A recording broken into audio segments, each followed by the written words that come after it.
by the birth pool that's in the process of being blown up, and it's so gigantic that this is the only place we have to keep it.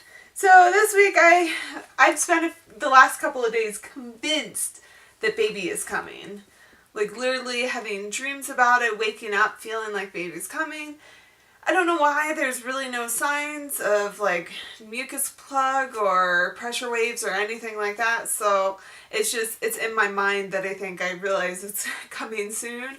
At this point we have 3 to 4 weeks at most. So it's getting close. Plus getting into March is really gonna start to make things feel pretty quick since my due date is March 5th. So one thing that has happened this week is stretch marks. Last week or a couple weeks ago I had absolutely none, and now I swear I have like 75. They're tiny, but they are all over. I counted them up and I literally have, I think, 31. Now if they all connected together, it may be like 12 big stretch marks, but that's huge to go from having none to having all these. But I really just strive to focus on what's important and realize that how can I be vain about my body when it's creating an entirely new life?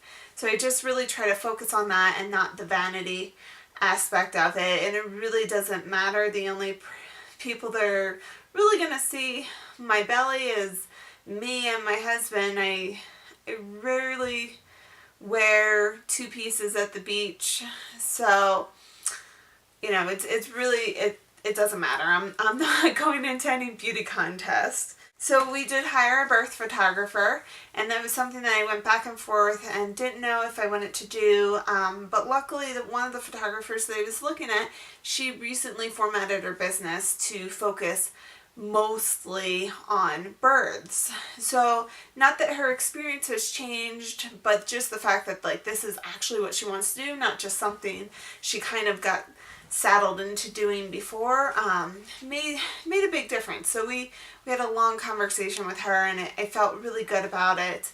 And I just felt good about the idea of if I hire someone to do it, I don't have to worry about it. And I'm a photographer. I own my own business for 3 years and worked in a portrait studio of somebody else's for 2 other years. So it is something that I feel like is important to me. I got the tip from Yellow Front Door, which is so silly. I should have thought about this, but the whole limiting your water 2 hours before bedtime. And I guess I was so focused in the past on like I just need any water that I would, continue drinking up until I went to bed just to get as much water in as possible. So I've been really conscious of making sure I get a lot more throughout the day so I can cut it off about 2 hours before bedtime. And magically, I've only been getting up like 2 to 3 times a night. Now you would think that I'm getting better sleep because of it, and oddly I'm not. I'm kind of getting worse sleep, and I don't know if that's because the baby is big and in this weird position and I'm uncomfortable. Who knows? Battery died, so another great reason to hire a birth photographer, because I would totally be the person trying to charge my battery right before the baby's coming. So you would think that limiting my water 2 hours before bedtime would help me sleep better, and I'm really not getting that good of sleep, but I don't feel overly exhausted throughout the day. I think because I am sleeping for a good chunk of time. When I wake up, if I'm tired, I go back to sleep. If I have time throughout the day and I want to take a nap, I'll take a nap. Has the baby dropped in week 38? The baby's starting to. It's exciting. So we had an appointment with my midwife last week, and the midwife said that the baby's head is down, starting to descend into my pelvis. My goal for last week was to finish up some of the DIY projects. I still haven't finished doing all of the replacing the elastic on the diapers, but luckily they're the one size, so I don't necessarily have to get them done right away. We do have a newborn stash as well as, and we do have disposables for the first couple of days as we're figuring things out. I did finish some things. I made breast pads, which are so gigantically ugly, but I tried them on and you can't even tell that I'm wearing them. And I only made, I think, 6 pairs, not a whole lot. I didn't want to make a ton in case I don't leak at all.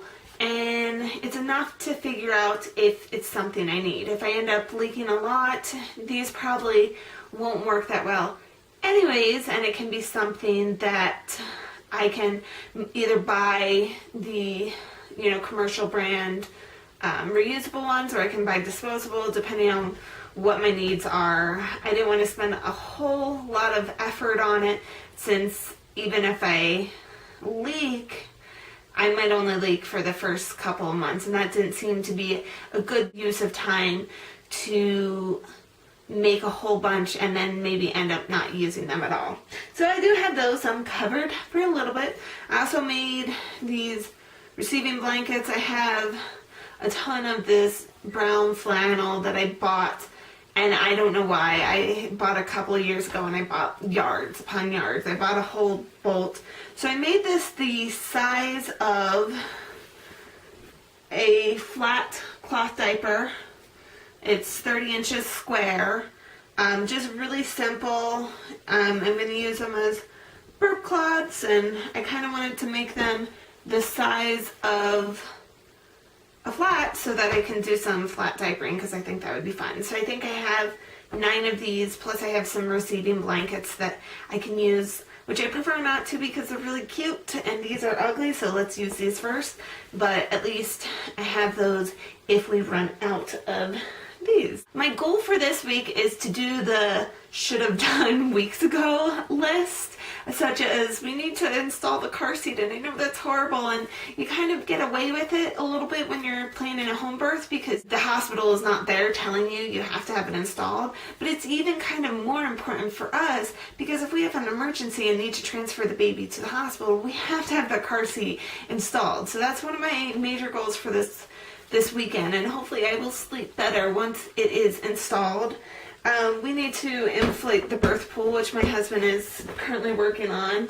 It's been sitting forever, just waiting to be inflated, and we just haven't gotten around to it. I also want to declutter. I just want to have the house just super simple. It doesn't need to be clean or spotless or anything like that, but just get rid of the junk. I want it to be something that once the baby is here, I can spend 5 minutes a day cleaning and it looks clean. We have a pretty small house and we spend most of our time in the kitchen, dining room, living room area. So it really shouldn't be that difficult to keep it clean. So that is my update for week 38. I hope you all are having a great week.